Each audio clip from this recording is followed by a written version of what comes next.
আমার গোল্ডের টিকিট 2টা। আচ্ছা, আসলে ঢুকতে পারেননি কেন আপু? টাইম ওনারা বলছে আমরা টাইম লিমিট আমরা টাইম লিমিট ক্রস করে ফেলেছি, তার কারণে ঢুকতে পারিনি। বাট আমার ফ্রেন্ডসরা 7টার পরেও ঢুকেছে, আমি হচ্ছে 8টার মধ্যে এসে ঢুকতে পারিনি। এখানে হিউজ ট্রাফিক, আমরা কিভাবে আসবো? টাইমে তো আসা পসিবল না। অনেকের স্কুল থাকে, কলেজ থাকে, অফিস থাকে, তো তাদের বুঝতে হবে। এটা খুবই বাজে একটা ম্যানেজমেন্ট ছিল তাদের। I am sorry to say, অনেক বাজে ম্যানেজমেন্ট ছিল। কতটা হতাশ?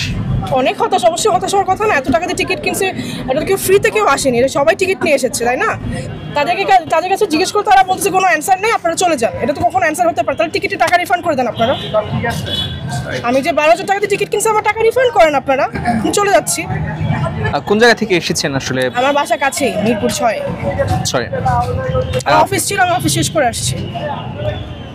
আচ্ছা, এরপরে ওনারা যেটা বলছেন যে অনেকে বলছেন যে জাল টিকিটের একটা ব্যাপার, আপনাকে কি জাল টিকিটের কথা বলছেন নাকি শুধুমাত্র টাইম ডিউরেশন আটকে দিয়েছে? টাইম ডিউরেশনের কথা বলেছে, আর কিছু বলেন। কোন জাল টিকিটের কথা কিছু বলেন? আচ্ছা, কার কনসার্ট উপভোগ করার জন্যই মূলত? অবশ্যই রাহাত ফাতে আলী খান, ওনাকে দেখার জন্য এসেছি, তাই না? উনি 21st একটা কনসার্ট করেছেন, ওখানে যেতে পারিনি আনফরচুনেটলি, তাই এখানে আসা। এর আগে ওনার গান শোনা হয়েছে কিনা? অবশ্যই শোনা, ছোটকাল থেকে শোনা হয়েছে ওনার গান। বিপিএল কোন দলকে সাপোর্ট দিচ্ছেন এবার? এবার বরিশাল। প্রিয় ক্রিকেটারকে? সাকিব আল হাসান। সাকিবের খেলাটা অনেকটা অনিশ্চয়তায় ঘেরা, তো কি বলবেন? আসলে খুবই দুঃখজনক। আসলে এখানে পলিটিক্যাল ইস্যুস চলে আসাতে আসলে এখন পক্ষেও কিছু বলার নেই, হতাশা নিয়ে থাকতে হবে আর কি।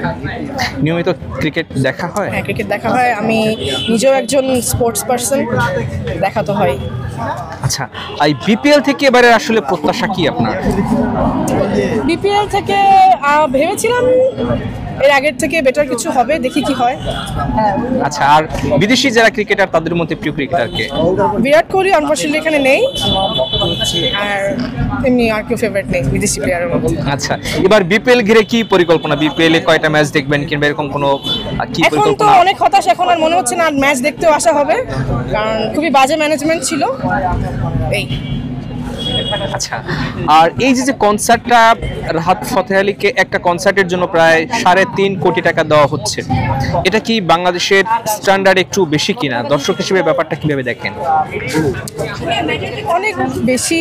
আসলে এটা পাবলিক ডিমান্ডের কথা চিন্তা করে হয়তো তাকে আনা হয়েছে। অ্যান্ড যেহেতু আপনি এত টাকা ইনভেস্ট করে একজন আর্টিস্টকে আনছেন, অবশ্যই আপনাকে পাবলিকের ডিমান্ডটা মাথায় রাখতে হবে যে আপনি পাবলিকে কতটুকু টিকিট সেল করেছেন, আপনার ব্ল্যাকের টিকিট কিভাবে সেল হয়, তাহলে যারা রিয়েল টিকিট কিনেছে তারা কেন এন্ট্রি নিতে পারছে না?